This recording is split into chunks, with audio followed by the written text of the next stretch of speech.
Sir मेरी problem ये है कि मैं पूरे साल अनडिसिप्लिन थी। ओह बहुत बढ़िया, ये तो डांट खाने वाली काम है। और मैं अभी तक पीसीएम में कुछ नहीं पढ़ी, लेकिन अब मैं पढ़ना चाहती हूँ, लेकिन सर समझ नहीं आ रहा कैसे करूँ। रायता इतना फैल गया है सर, जो है डर भी बहुत लग रहा है। आपकी हेल्प की जरूरत है, please help me sir, I promise you. बस अपना हेल्प कर दीजिए, मैं अपना 100% देके पढ़ाई करूंगी। ऐसे जितने भी बच्चे हैं मैं अब उनको ऐसा बोलूंगा कि अब प्योरली आप जेईई मेंस ओरिएंटेड हो जाओ।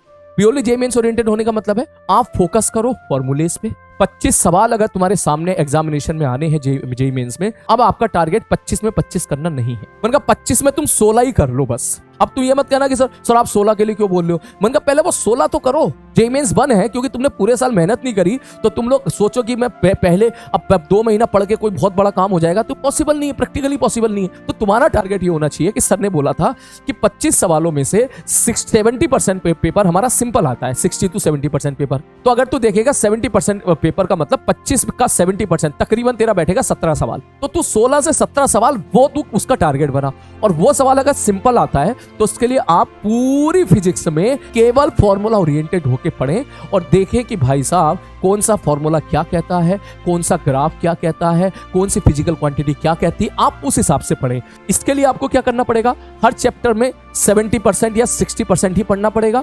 कोई भी क्लास में कोई मुश्किल सवाल कराया है, हाई फाई लेवल का सवाल कराया है, लंबा चौड़ा सवाल कराया है, आप उसको छोड़ दो अभी के लिए। आप एक लेवल तक आ जाओ, आप उस स्टेज तक आ जाओ कि सर 17 सवाल में से मैंने 15 सवाल कर लिए थे, सही हो गए थे मेरे, ये गलत नहीं हुए, 60 नंबर मेरे आ गए, 60 छोड़ 50 नंबर मेरे आ गए। और 50 नंबर आने के बाद फिर वही चीज आपने जो है केमिस्ट्री और मैथ में किसी तरह इंप्रूव कर ली। केमिस्ट्री में थोड़े ज्यादा आ सकते हैं क्योंकि वहां पर सारा क्लास नोट से ही आता है। मैथ्स में 40 रह गए, ठीक है।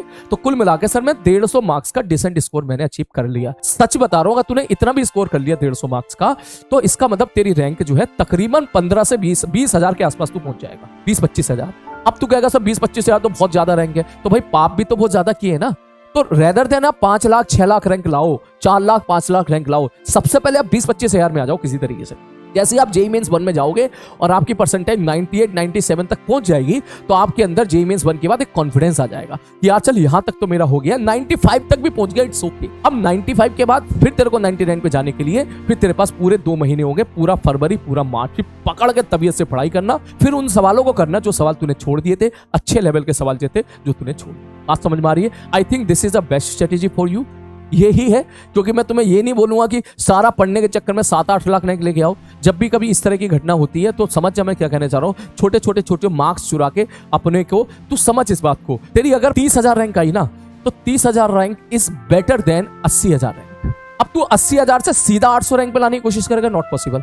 80,000 से 8,000 आने में कोशिश करेगा, वेरी डिफिकल्ट। भाई तू पहले 80 से 30 के अंदर आ जा, ठीक ठाक डिसेंट NIT भी ले ले, ठीक है। लोअर है ना, कुछ एक तो ऐसी जगह तो आ जा कि बढ़िया कॉलेज तेरे को मिल जाए। ये बात मैं उन बच्चों के लिए बोल रहा हूँ जो पैराशूट लैंडिंग के हैं और जो भैया मेरे बैच में अभी तक टिके हुए हैं। मैं सीरियसली बता रहा हूँ, जो है भगवान मेरी बात सुन ले, ठीक है। जितने बच्चे मेरे यहाँ पर टिके हुए हैं वो सब इस वक्त इस काबिल हैं कि सारे के सारे 5,000 के अंदर रैंक आप ला सकते हो, 10,000 के अंदर, 5,000 के अंदर आप बहुत ईजिली रैंक ला सकते हो। बस आप इसी तरह टिके रहना। 60 डेज लेफ्ट, इसमें क्या करना है, ठीक है, आया ना।